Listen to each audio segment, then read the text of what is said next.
dear students, and welcome to this tutorial video. As you all can see, today in this video we are going to discuss the play The Tempest, Act 2, Scene 1. Now before we go on to the textual explanation of this particular scene, let us try to understand that what are the key aspects of this scene.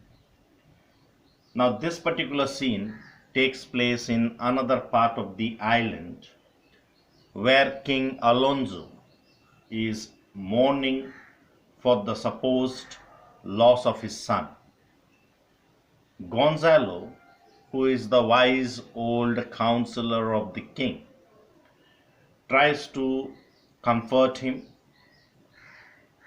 whereas Antonio and Sebastian, who have been portrayed as negative characters here, they continue to joke heartlessly.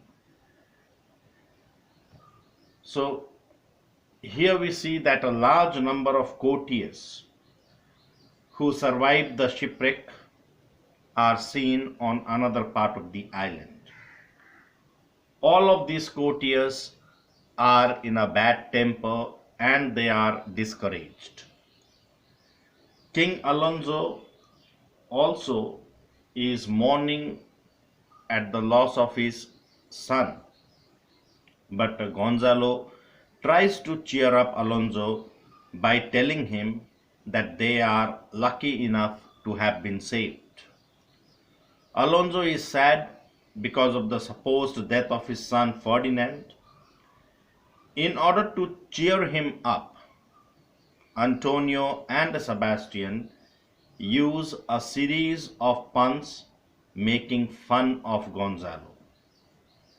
Then Sebastian says that it is all the king's fault for marrying off his daughter to the king of Tunis, causing the need for their long journey. However, Gonzalo criticizes Sebastian for his lack of sensitivity. And Gonzalo also proposes the idea of an utopian state. He gives the idea of an ideal state. He says that if he were the ruler of the island, he would keep it in a completely uncivilized state. When he says uncivilized state, he means to say that there will be no money, commerce, learning, law, servants, masters, farming, or any type of work or technology, and there will be no need for making use of weapons. Nothing, in fact, would be allowed to intrude on its natural setting. However, Sebastian and Antonio begin to ridicule his idea of the ideal state, and when they ridicule his idea, it is just at that moment that Ariel enters the scene, putting to sleep everyone except Antonio and Sebastian.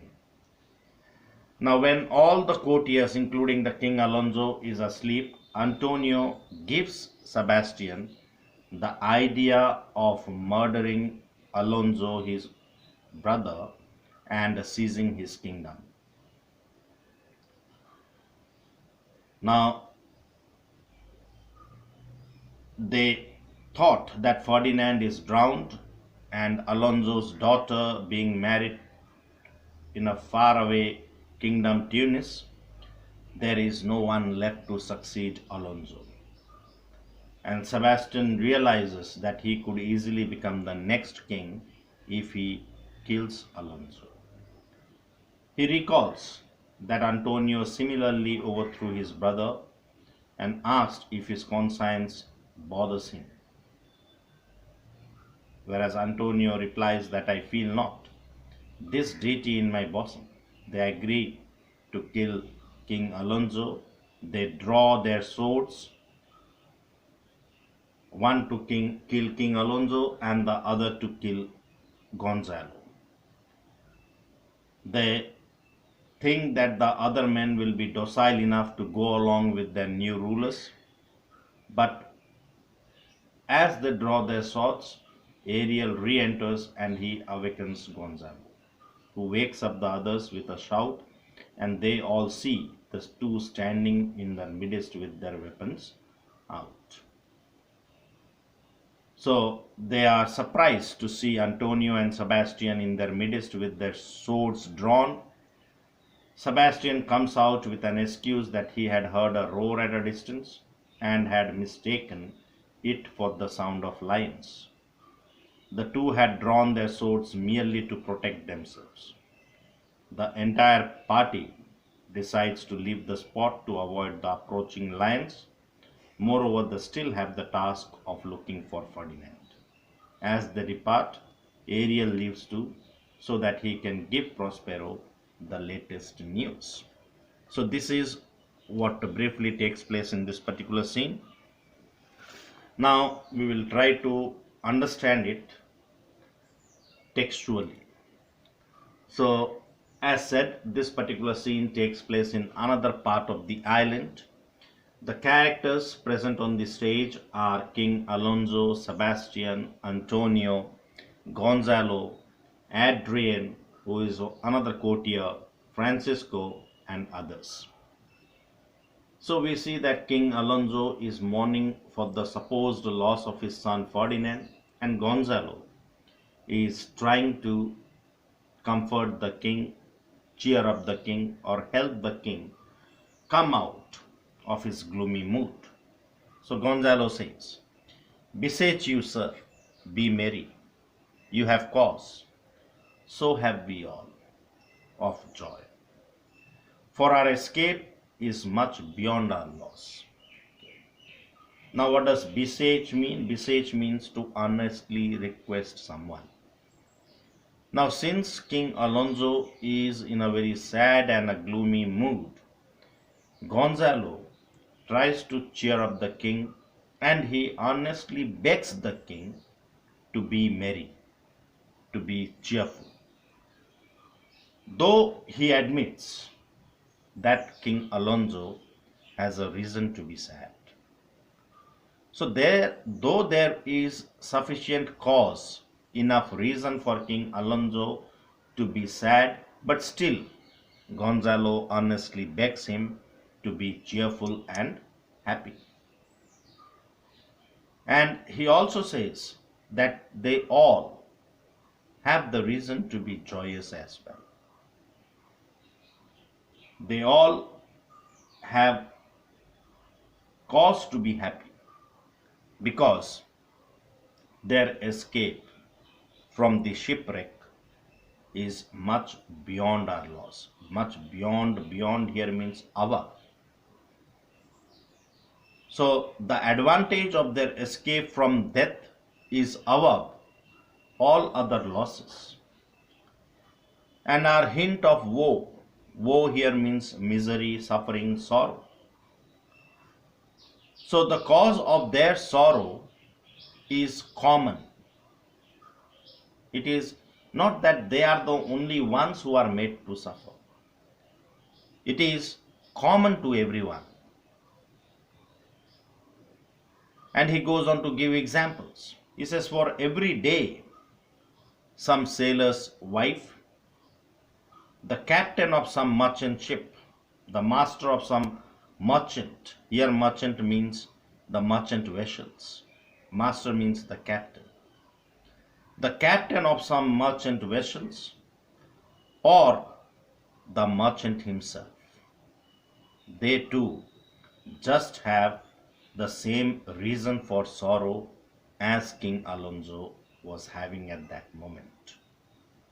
The sailor's wife, the merchant of some merchant vessels, the merchant himself, and all of them, they have the same cause of sorrow like them. But these courtiers, they have more reasons to be happy. Why? Because of the miracle. What was the miracle? Their miraculous escape from the shipwreck. the miracle of being saved.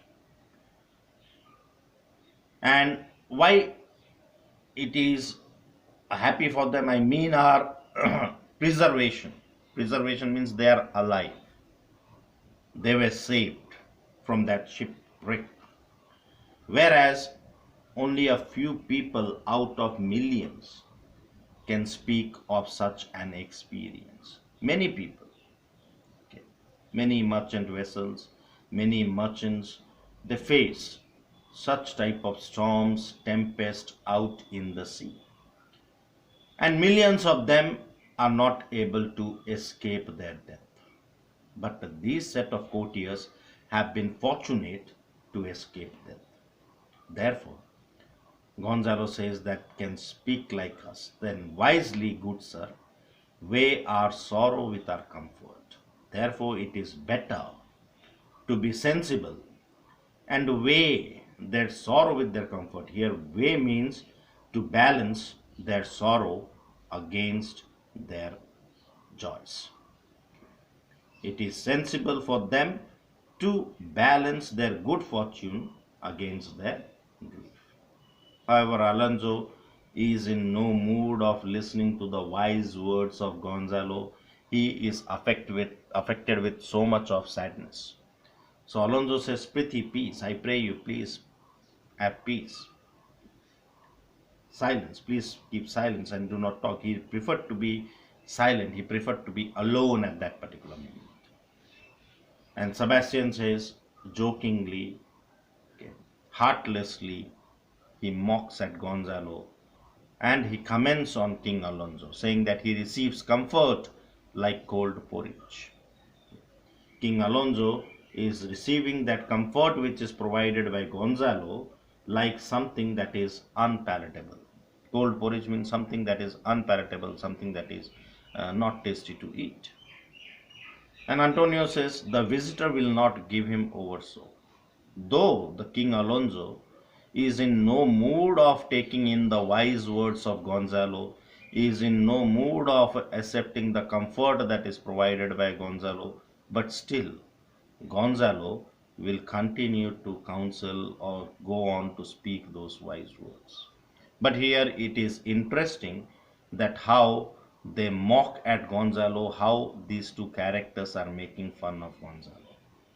So he addresses Gonzalo by using the term the visitor. Who is a visitor? A visitor is actually a priest who visits the sick and distressed people, a charity people, to comfort them. And here Gonzalo, like a priest, was trying to comfort King Alonso. Then Sebastian, look, he is winding up the watch of his wit. By and by it will strike. Look, so Antonio says, Sebastian says, look, he is winding up the watch of his wit. Watch of his wit means his tongue is almost ready. He is winding up his reasoning, and immediately it will strike. Means he will speak. He will strike soon, he will speak soon, just like a clock. Then Gonzalo, sir, Gonzalo about to speak, sir, but he is not allowed to continue with his sentence. He is abruptly interrupted by Sebastian. And Sebastian says, one, tell. Okay, one. See, he has spoken one word. Tell, begin to count. Tell means here count. Begin to count. Then Gonzalo, he is unaffected by the heartless jokes of Sebastian and Antonio, and he continues with his advice. He says, when every grief is entertained, that is offered, comes to the entertainer. So when a person who is sad, and if that person desires to cherish his grief, then that grief comes to the person who is cherishing it. It comes to the entertainer. So when a man takes every opportunity of grieving, then that grief comes back to him only. Then Sebastian or dollar. Okay. Gonzalo, dollar comes to him. Indeed, you have spoken truer than you purposed. Okay. Now you see both of them use the word dollar. Now dollar that is used by Sebastian in line 19 and dollar is used by Gonzalo in line 20. But these two words are two different words having the same pronunciation or sound, but they are completely different in their meaning. Sebastian uses the word dollar to mock at Gonzalo that this is a council that is worth only $1, whereas Gonzalo uses the word dollar to mean grief. He says, yes, dollar comes to him indeed. You have spoken truer than you purposed. You have interpreted the word more wisely than Gonzalo had taught him to do. And Sebastian also mockingly, you have taken it wiselier than I meant you should. That he has taken the word even more. He did not expect Gonzalo to take the word in that way. He wanted Gonzalo to take the word that he must shut his mouth and must not try to comfort the king, and they were making fun of him. But Gonzalo interpreted the word in a much wiser way than Sebastian had taught him to. And Gonzalo continues with his counsel. Therefore, my lord, fie, what a spendthrift is he of his tongue. Now Antonio begins to mock it. Okay. Fie, shame on him. He is so extravagant. He is such a spendthrift person that he talks too much. He makes excessive use of his tongue. He talks too much. Then Alonso, I prithee spare. Alonso, this poor man, he wanted to be alone. He wanted to be in silence for some time so that at least he could grieve over the loss of his son in peace. So he begs them, that he prays them to leave him alone, to spare him, to leave him alone. Gonzalo, well, I have done, but yet. Well, I have done means he have nothing else to say, but yet still. Okay. So when these two are contradictory in nature. On one hand, he is saying that he has nothing to say, but yet, but still. That means he has something more to say. Then Sebastian, he will be talking. He is still talking. He can't help talking, no matter how much we make fun of him.